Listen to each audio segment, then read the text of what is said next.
తప్పులు తేల్చే టైం వచ్చేసింది. సో నిన్న కూడా మీ అధినేత చాలా క్లియర్ కట్గా ప్రెస్లో అడ్రస్ చేశారు.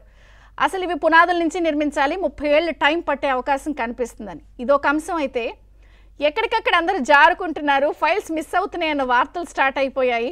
సో గవర్నర్ నేరుగా రంగంలోకి దిగారు. ఆన్ డ్యూటీ రాగానే ఏం చేస్తారు, ఈ అన్ని అంశాలపై ఏం స్పందిస్తారు?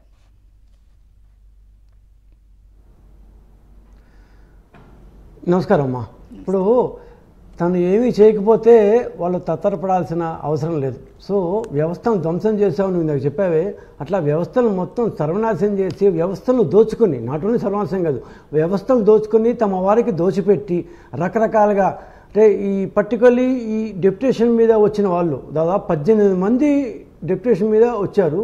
దాంట్లో 10 మంది జగన్మోహన్ రెడ్డి గారి రెడ్డి సామాజిక వర్గానికి చెందిన వాళ్ళే. మరి నేను పేరు కూడా చెప్తున్నా కావాలి, ఎందుకంటే చూసి ఏరి కోరి మరి ఏ కార్పొరేషన్కి అయితే రెవెన్యూ జనరేటింగ్ ఇది ఉందో అట్లాంటి కార్పొరేషన్ మైను, వైను, శాండు బాగా చూడండి.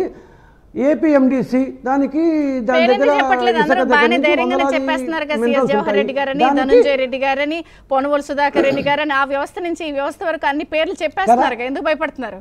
నేను వరుసగా చెప్పొచ్చమ్మా, నేను చెప్తా వరుసగా. సో ఇట్లాంటి రెవెన్యూ జనరేటింగ్ దీనికి ధర్మారెడ్డి గారు దేవస్థానం అక్కడ రెవెన్యూ ఉంటుంది. ఏపీబీసీఎల్ వాసుదేవరెడ్డి గారు అక్కడ రెవెన్యూ ఉంటుంది.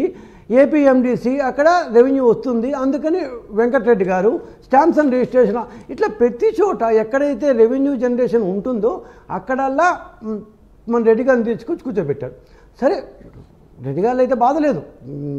ఐ మీన్ ఒక స్థాయికి సెంట్రల్ దీంట్లో దాదాపు గ్రూప్ 1కు ఇంక్లూడింగ్ ఈక్వలెంట్ అని దించేస్తే బాధ లేదు. కానీ ఈ వచ్చిన ప్రతి ఒక్కరు దాదాపు 18 మందిలో ఫస్ట్ అతను ఆల్రెడీ ఉన్నాడమ్మా. ఆయన పేరు ఏంటంటే ఎస్ రమణారెడ్డి.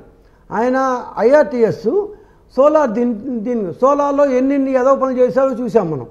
ధర్మారెడ్డి గారు, ఇంకా ఈ ధర్మారెడ్డి గారి గురించి ఇప్పుడు వీళ్ళే కదమ్మా చైర్మన్, ఎవరు టీటీ దేవస్థానం చైర్మన్ కరుణాకర్ రెడ్డి గారు, వాళ్ళ కొడుకు ఓడిపోయాడంట. ఈయన ఒక చిత్తు కాగితం మీద పెన్తో, అది పెన్నా పెన్సిలా కూడా అర్థం కావట్లేదు, పెన్తో చిత్తు కాగితం ఇది చేసి 3 లైన్లు రాసేసి స్టాంప్ వేసి ఇచ్చేసాడంట. అది ఎవరికి ఇచ్చారు? ధర్మారెడ్డికి ఇచ్చాడంట. Who is Dharma Reddy to approve? చేసిందే ఇద్దరు కలిసి.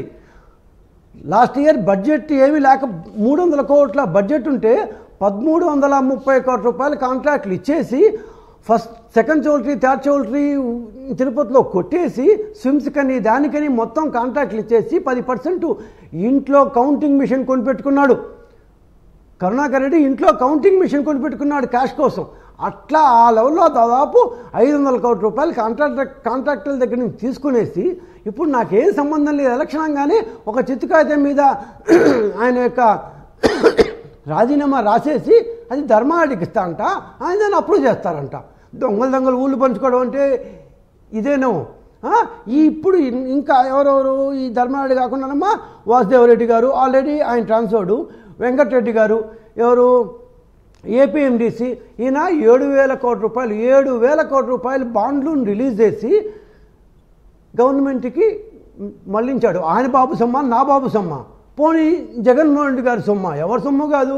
ఇప్పుడు ఆ డబ్బు ఎవరు కట్టాలి? 7,000 కోట్ల రూపాయలు వెంకటరెడ్డి గారు ఏ ధైర్యంతో, ఏ అధికారంతో, ఎవరి రిజల్యూషన్తో, ఎవరికి చెప్పి ఏళ్ళా అక్కడి నుంచి ఫోన్ వచ్చింది తాడేపల్లి నుంచి ఈయన ట్రాన్స్ఫర్ చేశాడు, గవర్నమెంట్ ఖర్చు పెట్టేసింది.